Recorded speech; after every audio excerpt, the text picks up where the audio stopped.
nearing good evening, and my compliment for you all for surviving the day. Last 3 days, it has been quite a strange coincidence that I've been asked to suddenly say something, and I am totally unprepared because of some other preoccupations. But one very interesting experience which I can talk to you is yesterday was for the public sector companies this HR summit at the Scope complex. And I was asked, although I have committed to Manav Rachna somewhere else near Surajkund, but then Dr. Singh was there, so I also said, okay, I'll come. So when I reached, my session was supposed to be starting somewhere, I think 3:15. So I got an SMS that it is a bit delayed, so it will be about 30 minutes. And the title of the HR summit of this Scope initiative was Unleashing Human Potential. And when I entered the hall, the first lady I saw, she was fast asleep in the auditorium. So I thought that for unleashing human potential, HR should also first learn how to wake up people. There, perhaps they were talking of aligning HR with business. And today, perhaps in just 2 minutes before, I think Dr. Singh will be actually giving this keynote address. I just wanted to leave you with one thought. And that is in respect to what all we are doing right now and whether we really consider this as a basic need for aligning HR with business. Way back 1979 when I started my career with Escorts, there was one very interesting conflict which I faced as a very young professional, 2-3 months, 4 months old. And I'll talk to you about it very clearly today. The head of HR at that point of time was facing a problem from the workers' canteen. Big problem on IR. So it went on for 3, 4, 5 months. And then they decided that these young HR guys at that point of time, the personnel guys who have joined, let us put them into the canteen so that they can check quantity of sugar and quality of rice and dal and all that kind of stuff. And most of my colleagues started doing that. I refused. And I said, sorry, I don't think that I have picked this kind of expertise of being a nutritionist or having a capability to assess sugar or rice and pulse and all that. So the entire HR or personnel group at that point of time, very senior people, they must have thought that we must teach a lesson to this guy. And then they put me for a Factories Act inspection kind of this thing of one huge shop, which used to be very hot at that point of time, in the month of July. Very, very hot and, kind of tough environment to work. So throughout 8 hours, I used to study that shop for certain provisions of the Factories Act. But at that point of time, in one of the discussions in Escorts, I talked to them that I consider personnel and IR as a business function. I don't understand this support language and all that and canteen and all that stuff. I still remember that very clearly. To the dismay and annoyance of 4 or 5 of my seniors.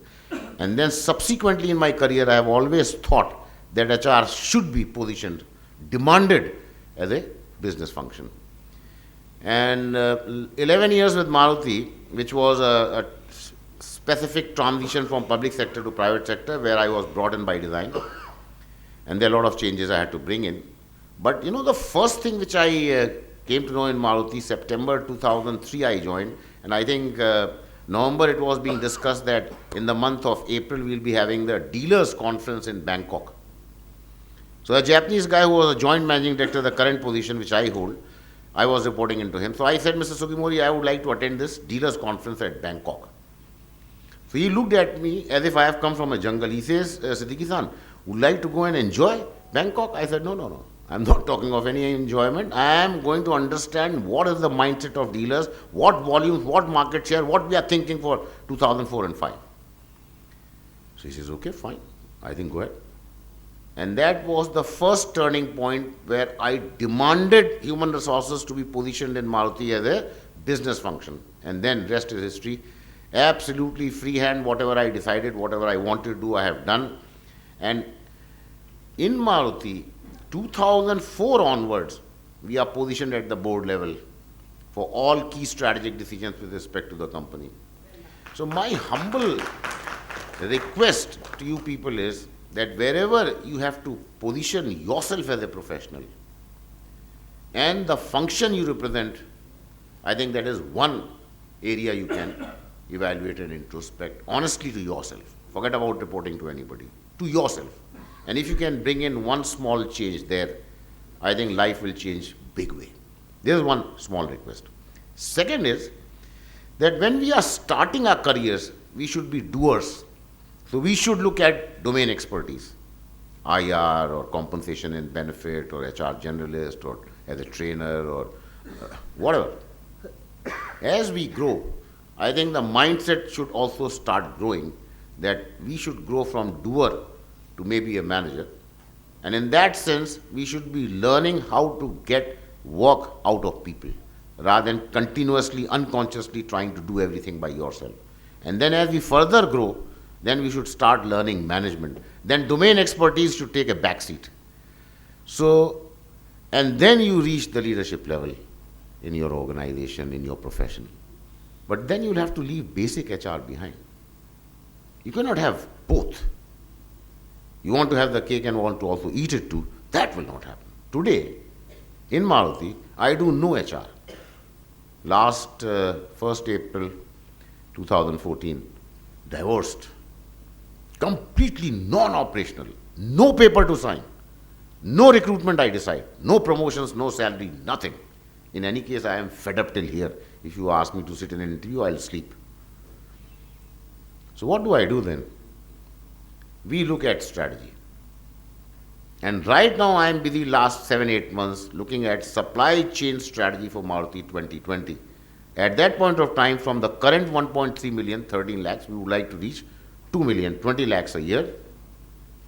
What will happen? Because just like an aeroplane, two wings, on one side are the dealers who are supposed to sell, on the other side are the suppliers who are supposed to bring in stuff for us for converting it into a car.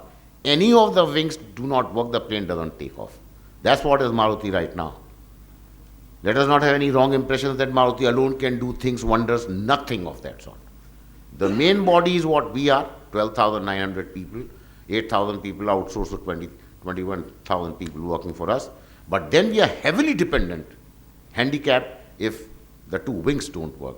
I am working with first at the moment with the suppliers wing, and what I am doing is also bringing their HR capability for 300 companies for a period between July 2014 to March 2016.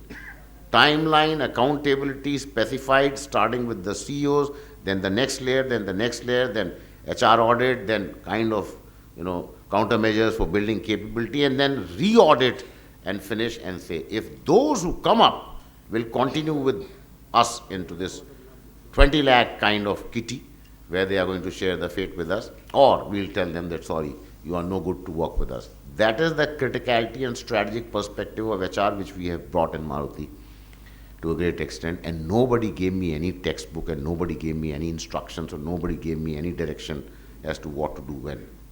And when this happened, April, it was the chairman, Mr. Bhargav, and the managing director, Mr. Ayukawa. They said, look, Mr. Siddiqui, we had enough of problems on these suppliers. I think you'll have to come in.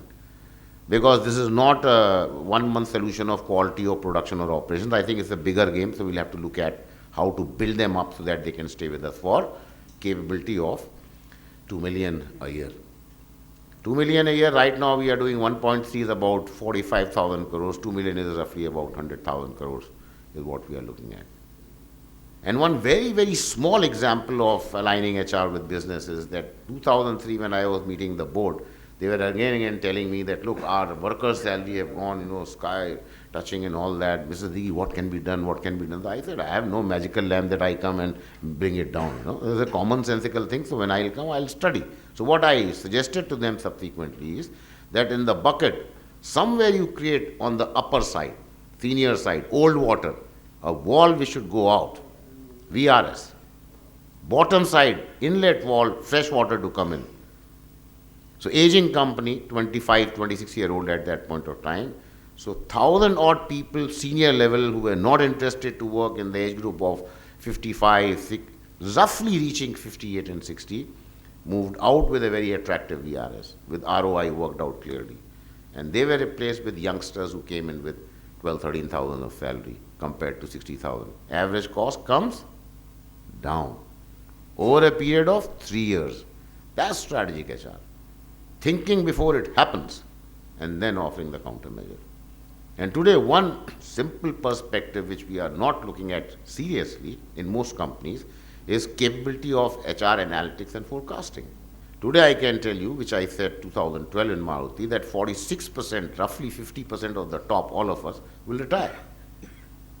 The managing director at that point of time got stunned because he never looked at it that way. I said, what will you do?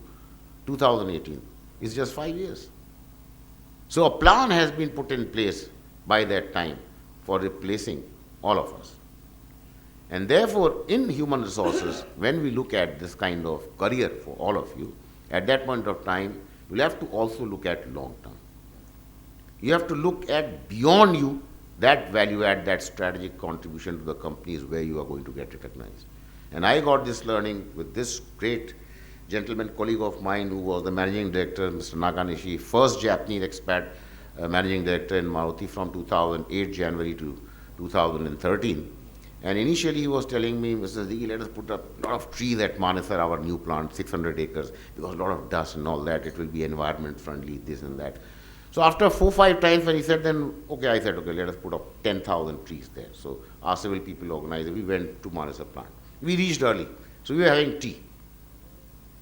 So I asked jokingly to my people, what kind of trees we are going to put 10,000? They said that ficus, this, that, and mangoes also. I said, mangoes? How many years this mango tree will take to bring up good mangoes? They said about 7 years, 6, 7 years. Nakanishi was 63. I said, Nakanishi is on hard luck. You will be through by the time mangoes will come. So Nakanishi told me something which was an eye-opener, and I got really stunned, very embarrassed in life at that point of time. And he said that, look, Siddiqui-san, one of the top management responsibilities for you and me is to create a kind of a very healthy company for the next top management team of Maruti. We should see this from that perspective. Believe me, it was humbling experience because I never thought of beyond me for Maruti till that point of time. But that day, it was a very big learning for me. And I am sharing with you that we must think in that perspective if you have to be a true leader, if you have to be a true professional in your. And I'm sure this program will help your capability. I was just seeing when this mentoring session was going on. So when you are doing well, then you will be buying cars. When you will be buying cars, please only buy Maruti cars. Sorry for interruption.